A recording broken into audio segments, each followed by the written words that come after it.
Hello, I'm here with Caitlin to talk about fake females. But before that, I just want to point out I've been trying for years to get a hands-on project for my students using post-quantum encryption, and I was all ready to go with the New Hope, and then it went down. That was Google's proposal, and it had a flaw and got hacked, which surprised me. I thought Google would win, but they did not win. This thing that won was Baby Kyber. This is what's going to replace public key encryption.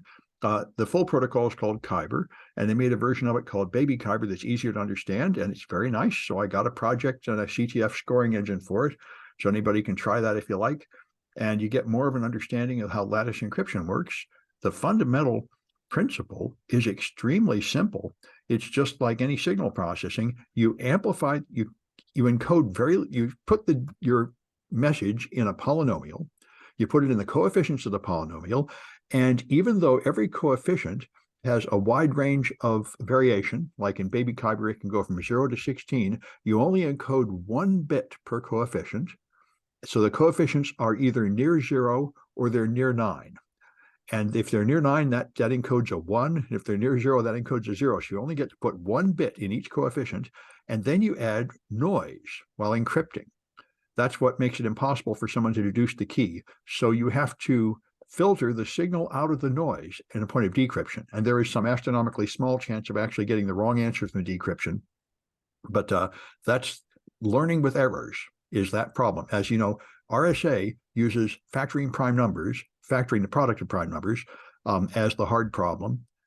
And other ones use like the discrete logarithm problem as the hard problem. And here the hard problem is called learning with errors. How do you deduce what the parameters are from data that has errors in it?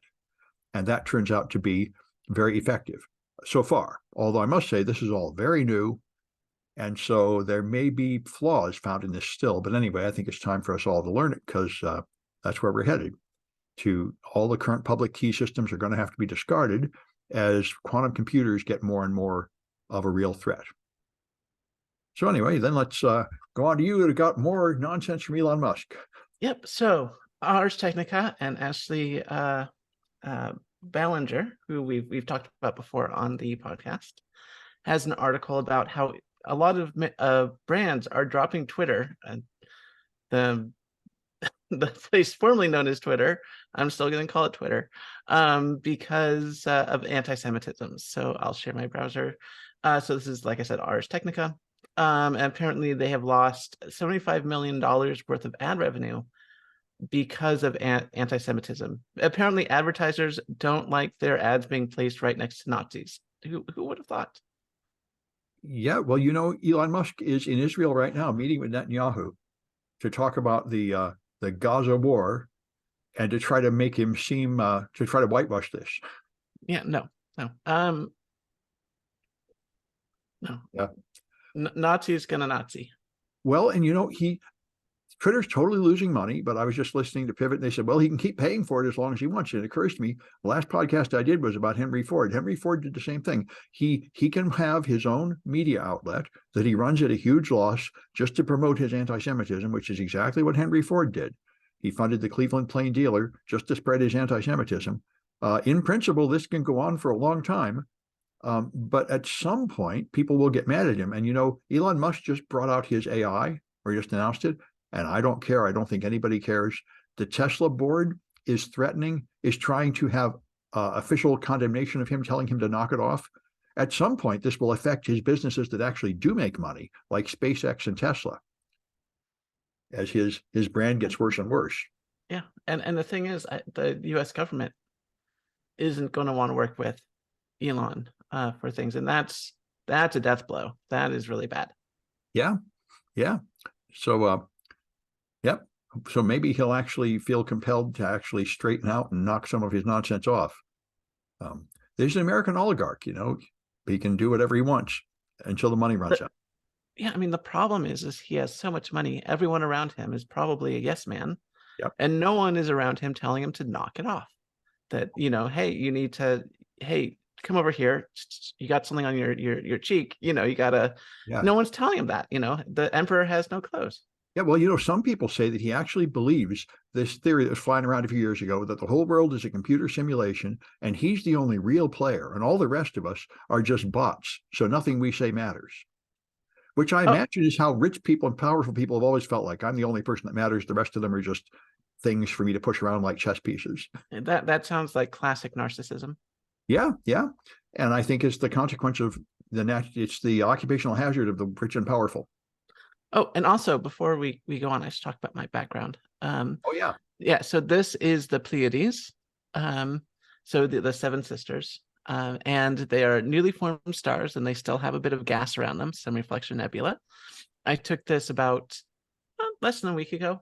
I think it was on like actually exactly a week ago. So anyway, that's where the background is. Very nice. Yeah, and I've heard there's a talk tonight by a noted security expert. You can tune in at 6. Caitlin's going to talk about using radio frequency to destroy the world or something like that. Yes, tonight, 6 p.m. Sam's class. We'll talk about radio stuff. Yeah, everybody can tune in. All right. Anyway, so I got some AI articles.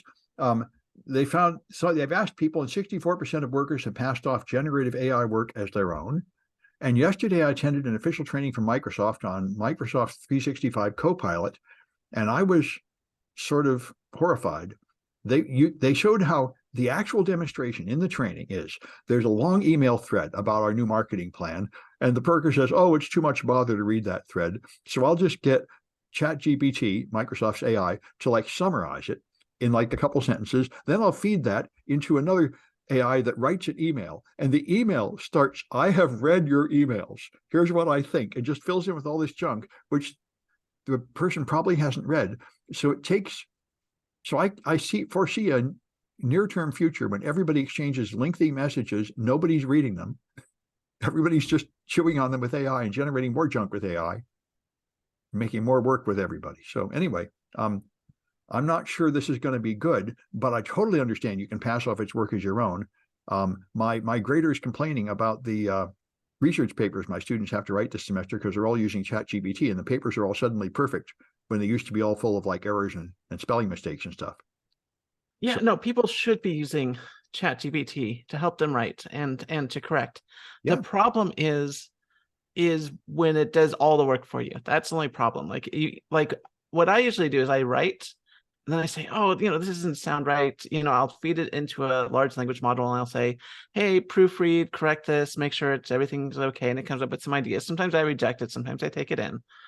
But the problem is that if you just go to ChatGPT and say, write my essay for me, you're not really writing an essay. You're not learning. I mean, it's Yeah, and the thing I'm thinking is it's going to reveal, I think anybody who works at a big corporation knows that a large portion of the workers, like 30 or 50%, aren't actually doing anything, but just trading meaningless emails and having meaningless meetings. And maybe that'll be revealed. I'm going to see what's happened. There's a whole lot of, I remember, for example, at the college, there's all this garbage you have to do, filling out forms that no one will ever read, going to meetings where nothing will happen. There's all this pointless bureaucracy happening for no apparent reason. And that's just begging to be done by AI. And at some point, someone will notice it's not worth doing at all, I hope. right. Anyway, so there is a list, one of these sort of clickbait articles that I thought was kind of useful, talking about the top 3 AI risks, because the most important thing, I think, is this nonsense about a general AI taking over the world like Skynet is not a real risk. That's not what's happening now. The real risks are very simple and easy to understand. Privacy and data protection, because people will be putting your data in these cloud-based AIs, and that data might be used to train the model and repeat it out elsewhere and so on, or stored on their servers and lost. And people using input and output risks. This was brought up at a meeting on AI security, which I thought was very clever. They said, we have confidential data, but now Microsoft Copilot can be used to say, read these articles on the SharePoint or something, read these Word documents, and then help me write this article. But the problem is it doesn't really know about the classification of those articles. Now, if you don't have access to them, then it won't be able to include them in your, but you could be a powerful company, access confidential documents, write an email or something based on that, and then distribute it to other people, and it would include confidential information. And the AI doesn't solve that. any more than it does if a human does that. If a human could like print out papers and write an article based on it that includes information that really shouldn't be publicly displayed. But that's the kind of issue you'll get. And then, of course, the ethical issues like bias and such, which I think that's a real risk. We know that's going to happen. And then, of course, the cybersecurity risk intrinsic to the AI itself, which I think are a smaller matter, like poisoning the data. And the big one, I think, is the unreliability of the output, that it will produce false hallucinatory results and confuse people, which, of course, people can do too. But I think that's probably the main risk. Anyway, those are the things that are really going to hurt us. Well, what's really going to hurt us is that if people start relying too much on LLMs, they're not going to be doing any of the reading and comprehension themselves. So what's going to end up happening is that people in charge of companies won't really have a good grasp of what's going on. I mean, Well, there's a certain amount of work you do have to put into making sure you understand it and are reading and are putting your own thoughts into things and not just relying on an LLM. Well, yes, but I think that's always been the case. Like, I remember I had a student who didn't show up except for like one class. And so I flunked him and they said, oh, no, I need to get a good grade. And I said, well, you could pass the certification test. And they were in India. They immediately passed the certification test. And people tell me in India, you can just hire somebody to take the test for you. Oh, gosh. And there are all these fake certifications that way. So I don't know that's true, but I've heard it. I imagine it's true. And so it's the same kind of thing. I mean, you don't need LLMs for this kind of fraud, like hiring people to write your thesis. That's a big business. It is? Oh, yes. A lot of people get MDs and PhDs by paying someone else to write the thesis. It's commonly done. It's not. And I met a man who had emigrated here from Russia, and he had a PhD in Russia, and he was having to re-earn his PhD in physics in America because the American colleges refused to recognize Russian PhDs because what I was told is the normal way you get a PhD in Russia is you just take an American thesis and translate it.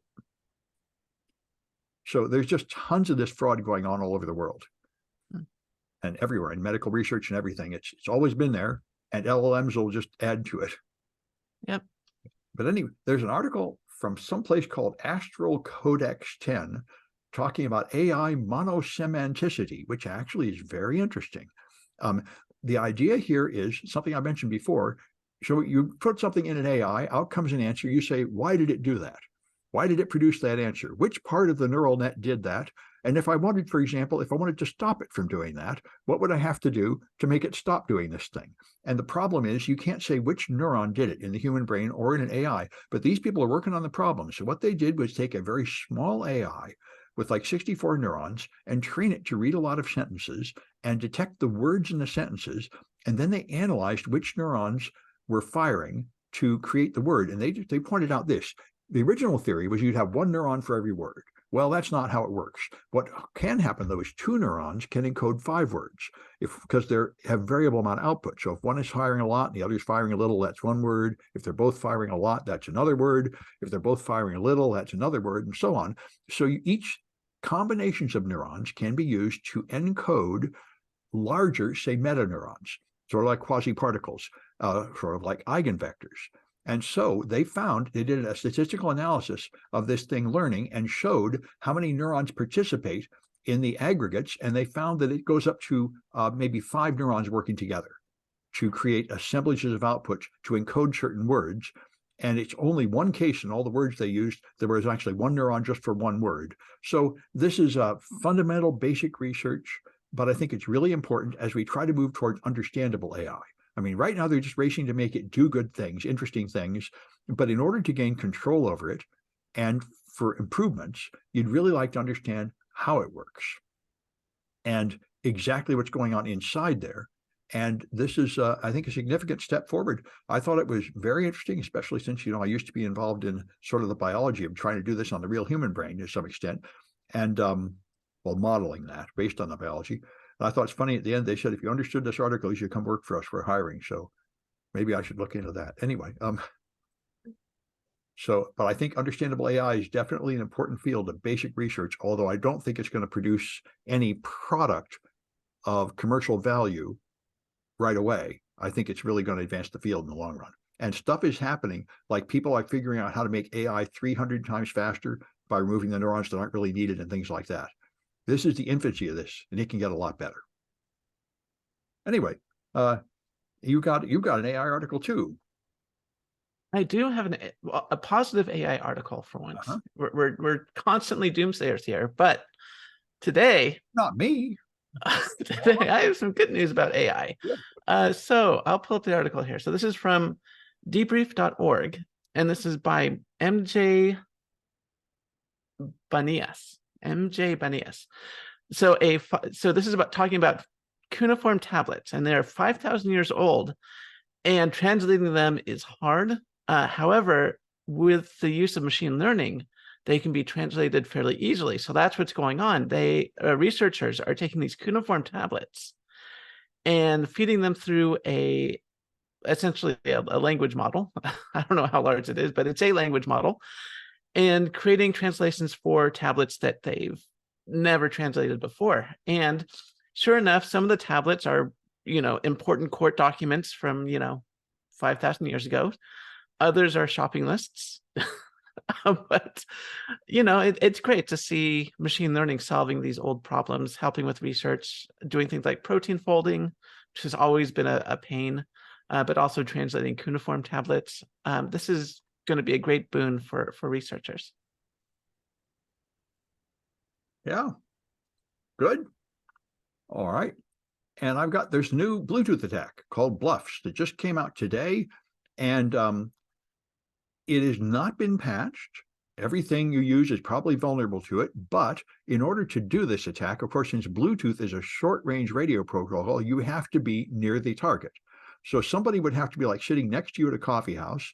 Then when you try to make like a Bluetooth connection to something like your headphones, they can man in the middle it, modify it, intercept the handshake to set up the Bluetooth pairing, and lower the security by changing one of the parameters, which he calls SE. There's an SE number, which turns into how many bits there are in the entropy of the pairing, and he can lower the entropy down to a low value so he can brute force the session key. And somehow he tricks it into using an insecure series of numbers. So it turns out he can predict previous and future session keys from knowing one of them.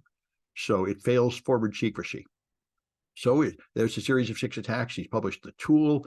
They've notified the Bluetooth maintainers and developers with proposed fixes, which have not yet been adopted. So there's nothing you can do about it right now. But it is interesting, and they say it's the first time anybody seriously considered this kind of security flaw in Bluetooth. So anyway, seems like a big deal for Bluetooth, but not a big risk for most of us because people have to be physically near you to perform this attack. Anyway, and let's go to you. You've got an underwater data center and the glorious fake females, which I really don't understand. I need to hear, how is that even possible? I don't know. So yeah, China is building a bunch of their data centers under the sea. Just fantastic. That's like an awesome idea. You have all that water cooling right there. Exactly. And I've seen this done before. People have built computers inside waterproof capsules. They dump them in a lake, and it's cool and it's fun. And so Tom's Hardware has the article right here by Ziyi Liu. And this is what it looks like. So they have these like giant canisters full of servers, and they just dump them in the ocean. And it apparently saves a lot of power and a lot of land mass too. So you're not wasting a bunch of land holding these servers. The one question I have is, let's say you need to replace a hard drive. Do you have to like pull up the entire thing, like dry it off, open it up, replace the hard drive, then put it underwater again? I mean, that seems like a pain. But in terms of cooling, I mean, this is a great idea. It saves a lot of power, saves a lot of time. I don't know how good it is for the environment. I assume it's not that bad, but. And California is now testing giant wind farms that also float on the ocean. Yep. To make the power. So. Yeah, exactly. Underwater computers. This is where it's at right now, apparently. Yeah, sounds good. And then the other article from Business Insider, and this is by Quan Wei, Kevin Tan. And okay, so there's this tech conference, and they wanted it to be diverse.